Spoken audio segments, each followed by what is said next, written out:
கவின் நடித்த kiss ஃபிலிமோட first single வந்து release ஆயிருக்கு. அனிருத் பண்ண இந்த சாங் வந்து அட்ராக்டிவாக இருக்குது. நட்புனா என்னன்னு தெரியுமா அப்படின்ற ஃபிலிம் மூலமாக தான் கவின் வந்து ஹீரோவாக வந்து இன்ட்ரோ ஆயிருக்காரு. அதுக்கப்புறம் லிஃப்ட் டாடா ஃபிலிம் மூலமாக செம்ம சூப்பராக வந்து ரீச் ஆச்சு. லாஸ்ட்டாக வந்து கவின் நடித்த ஃபிலிம் பார்த்தீங்கன்னா பிளடி பர்கர் தான். நிறைய மிக்சட் ரிவ்யூஸ் தான் வந்து ரிசீவ் ஆயிருந்தது. இப்போ கவின் வந்து கிஸ் ஃபிலிமில் வந்து நடிச்சிட்டு இருக்காரு. இந்த ஃபிலிம் பார்த்தீங்கன்னா லீடிங் கொரியோகிராஃபர் சதீஷ் தான் வந்து டைரக்ட் பண்ணுறாரு. இந்த ஃபிலிம் மூலமாக டேரக்டராக வந்து இன்ட்ரோடியூஸ் ஆகிறாரு சதீஷ்.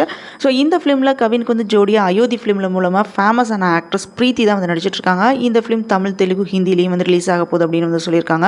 இந்த ஃபிலிமோட ஃபர்ஸ்ட் சிங்கிள் 3D சாங் தான் வந்து ரிலீஸ் ஆயிருக்கு. லிரிக்கல் வீடியோவா இல்லாம ஒரிஜினல் வீடியோவா தான் வந்து ரிலீஸ் பண்ணியிருக்காங்க. இந்த சாங் எப்படி ஃபார்ம் ஆயிருக்குன்னு பார்த்தீங்கன்னா லவ் ஃபெயிலியர் அப்படி இல்லைன்னா செப்பரேஷனை பேஸ் பண்ணி தான் இருக்கு. இந்த ஃபிலிமுக்கு அப்புறம் கவின் வந்து மாஸ்க் ஃபிலிம்ல வந்து நடிச்சிட்டு இருக்காரு. அந்த மாஸ்க் ஃபிலிம்ல ஆண்ட்ரியா வந்து மெயின் கேரக்டர்ல வந்து நடிக்கிறாங்க. அதே மாதிரி நயன்தாரா கூட கவின் நடிக்கிற ஃபிலிம் வந்து அனௌன்ஸ் பண்ணியிருக்காங்க. கவின் வந்து ரொம்ப பிஸியா எல்லா ஃபிலிம்லயும் வந்து நடிச்சிட்டு இருக்காரு. கவினோட ஃபர்ஸ்ட் சிங்கிள் வந்து நல்லா இருக்கு. ஸோ நீங்களும் கேட்டு பாருங்க.